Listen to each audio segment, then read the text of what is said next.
Hi, Crafty Crime Crew. My name is Treasure. And if you enjoy true crime and making things as much as we do, then join us for a good story or two and ideas for crafts at home. So load your glue gun, sharpen your scissors, pour some paint or a drink, and join us for crafting and true crime.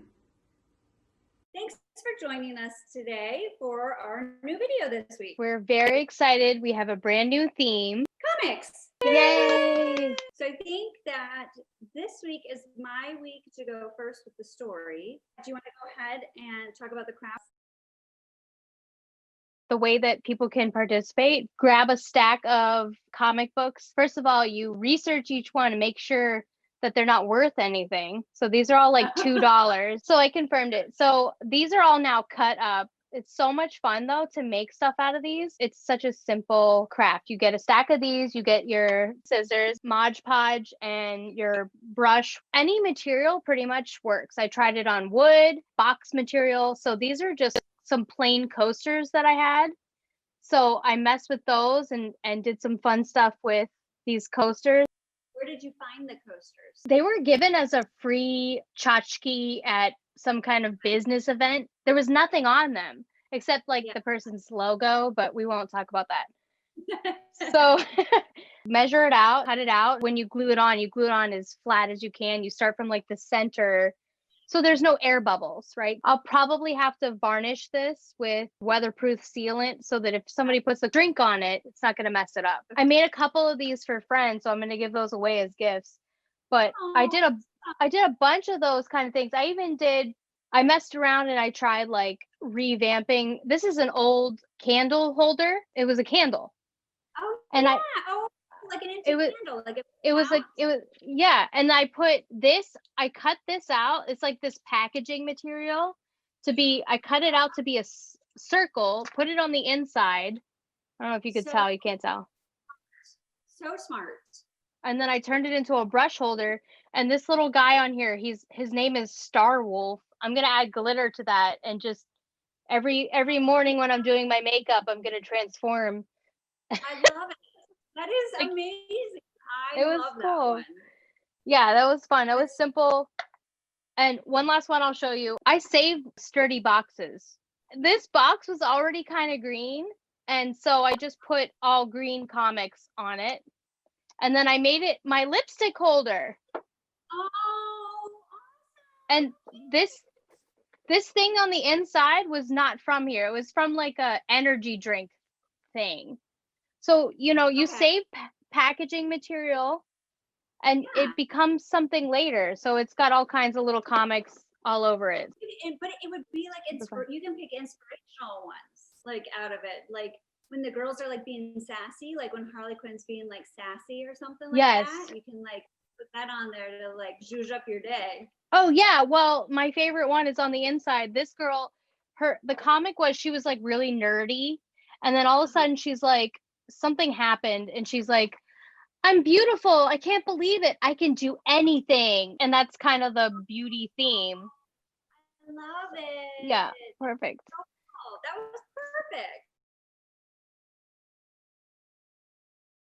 We had this table, you can kind of see here. My son, when he was like 2, flipped it upside down and he took the legs and he hulked. He like hulked it. He went like this and he broke it, right? And it was a cute little table. And we were like, no, like originally it had been his cousins because they're girls. So it lasted in honor of my son and his new Hulk, his new Hulk figurine. I'm going to revamp the table that he hulked. Oh my God, I love it. Now, will you be able to reattach the leg? The legs themselves, they have this little thing here, but they had a little wooden base that he snapped. So we just have to redo those, and then I'm gonna paint these in some funky way. But then I'm taking. Oh, I love it. Is that backwards? No. Well, okay. Wait. You read right to left. No. No. In the video for me, it says WAP. Oh, so like you're all rappy. You're like whopping it now. It's supposed to say POW. Do you see POW? It says POW. Oh, that's so weird. Yeah, Okay. know what I mean? Okay. So I'm gonna put these on the table while you tell me the story.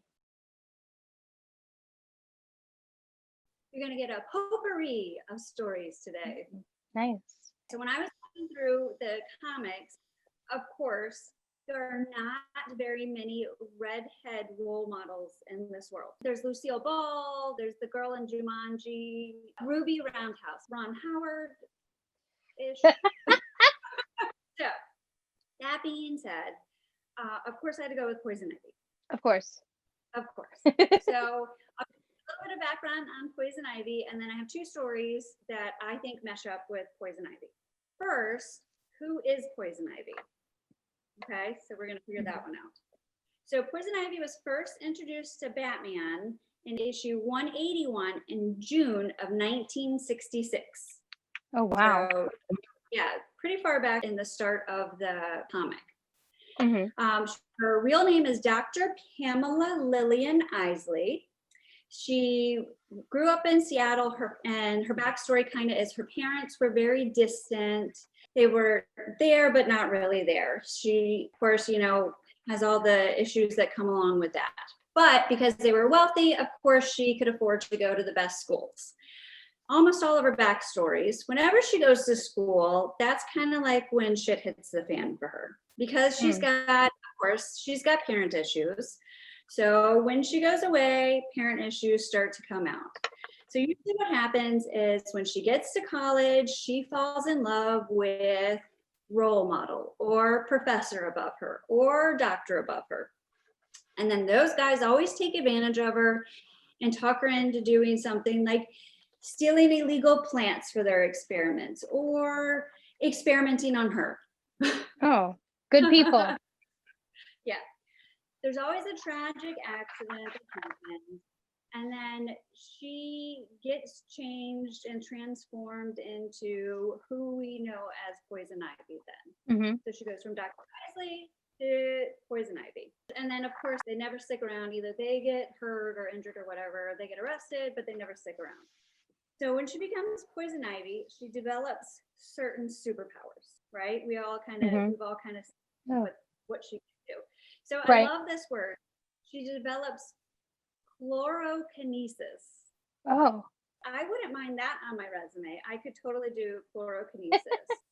And she develops pheromone control, toxokinesis, toxic immunity, decelerated aging, and regeneration. There's some of the episodes she could actually regrow limbs, and she's actually been killed off a couple times, but she regenerates. Her abilities include genius-level intellect, botany, with a specialization in toxicology and genetics, specifically splicing humans and plants together. And of course, they always put one of her strengths as seduction.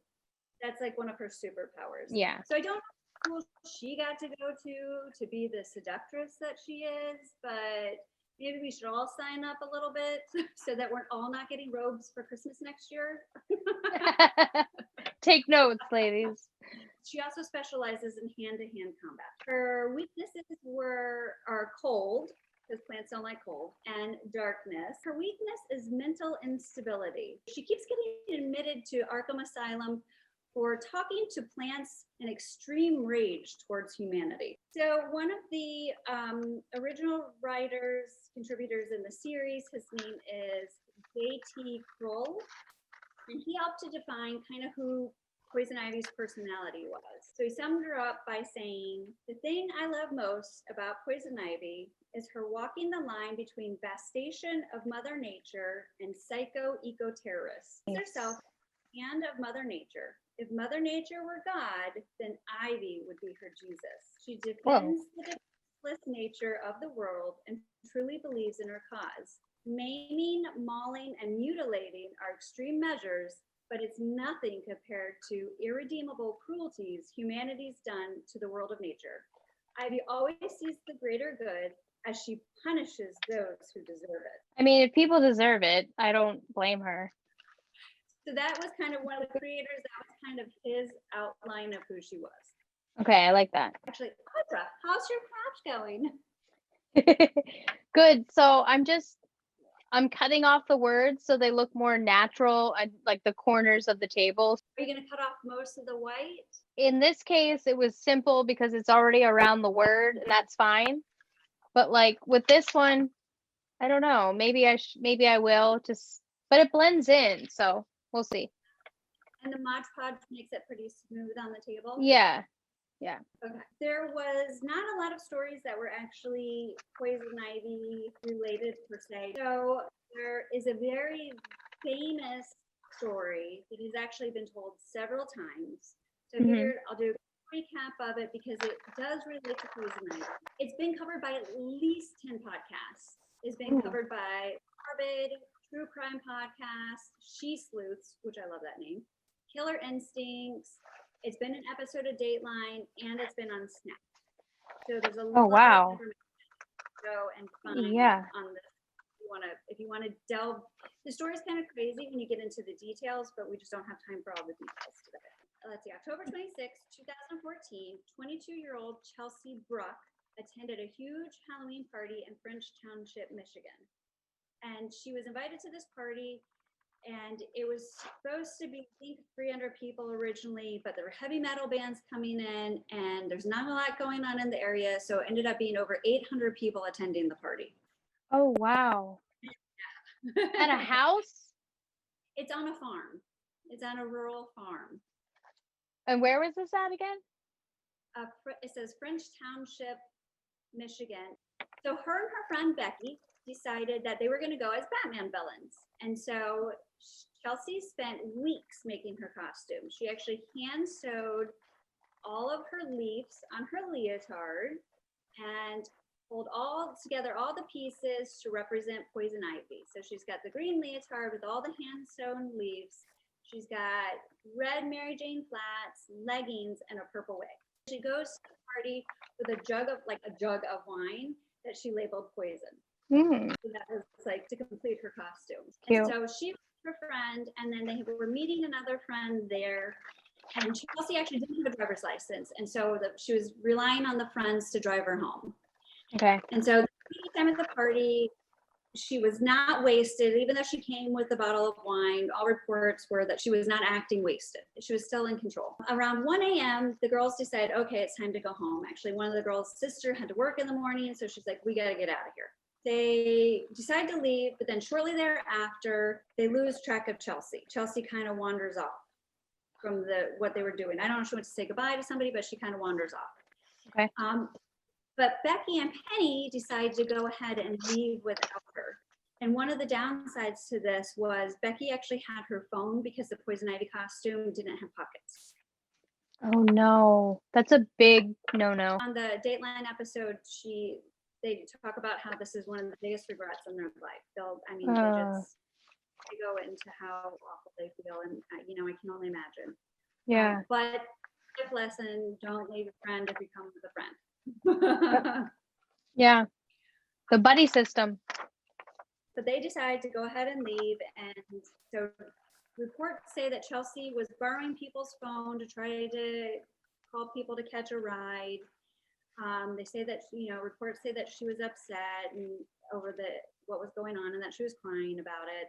So, but she obviously we're talking about it, so she doesn't catch the ride home from the right person. So.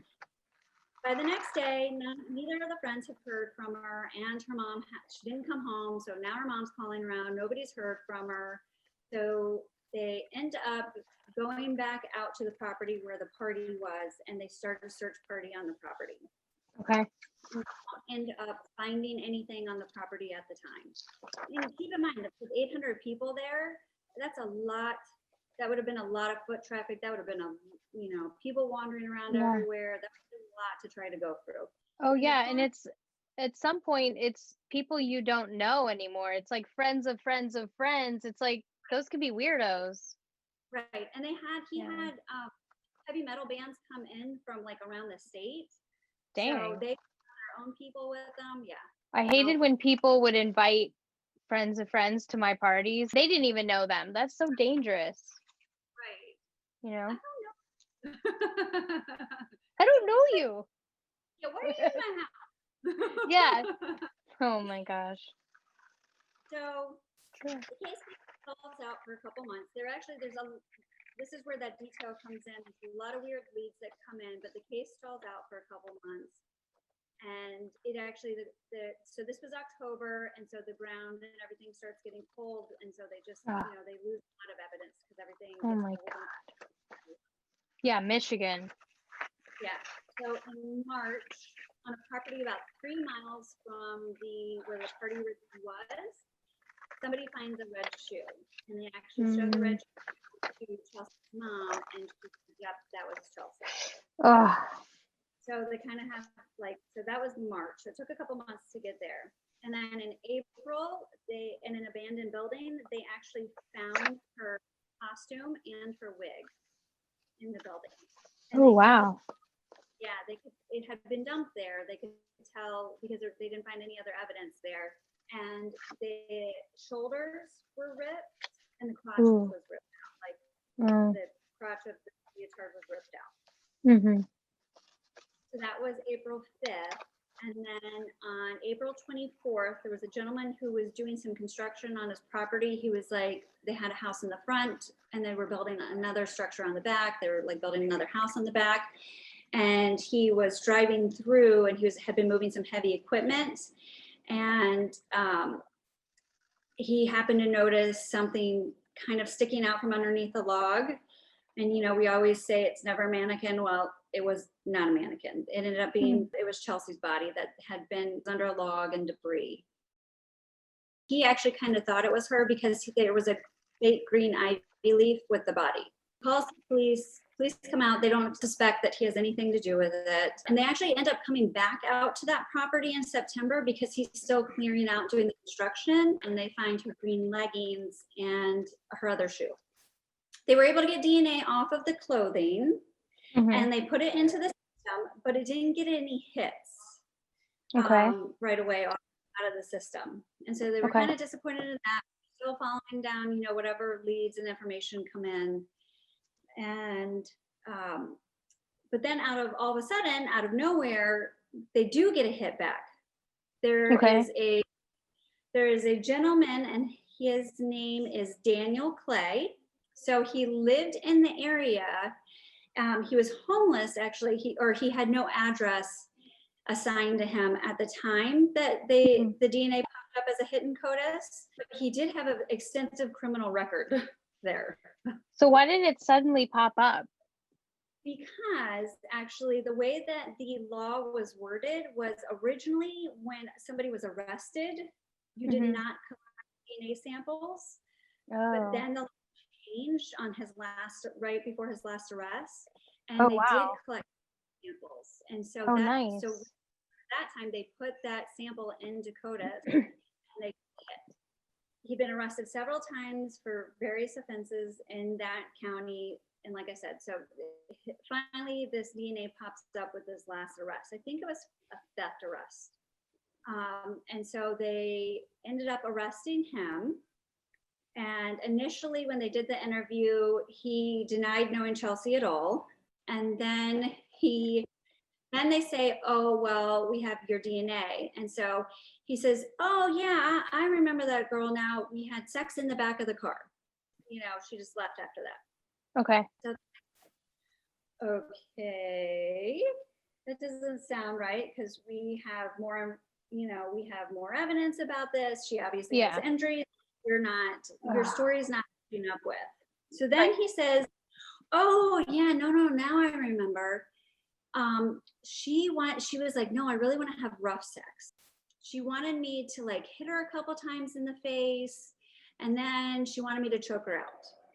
So I started choking her out, and I choked her for 20 seconds, and she passed out and stopped breathing, and I didn't know what to do. So I tried giving her CPR, but she didn't wake back up.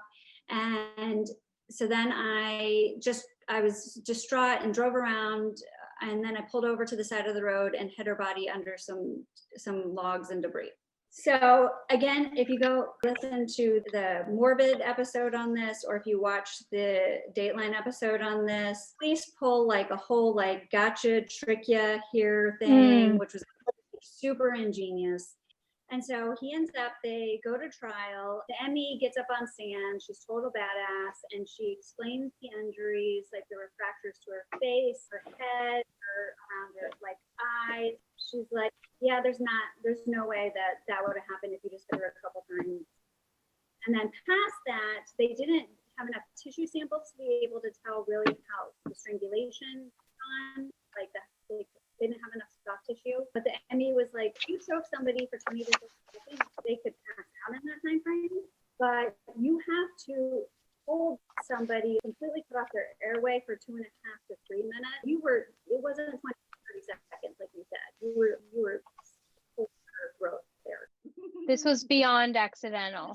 Yeah, this is way beyond accidental. So the jury convicted him, and now he is serving life sentence. So yay! And actually, it was an Ivy costume that saved the day, because that's how they pulled the DNA off of it, to be able to recognize who he was and find out who he was. They interviewed some people that she knew, sort of, that could have been related to the story. But this was a random guy happened to be at the party. He was at the party? At the party. Oh, God. Yeah, so just, there is a small connection, but it just happened to be, she didn't really know who he was. It was just random. Oh, what a dick. Yeah. But the coverage of it, like I said, the details are really crazy. There's a lot of different wormholes to go down on it for how the police investigated it. And it's an interesting case, so you should definitely check those other episodes out. Damn. That was too random. I can't stand that. Even that happened. That's my first poison ivy case.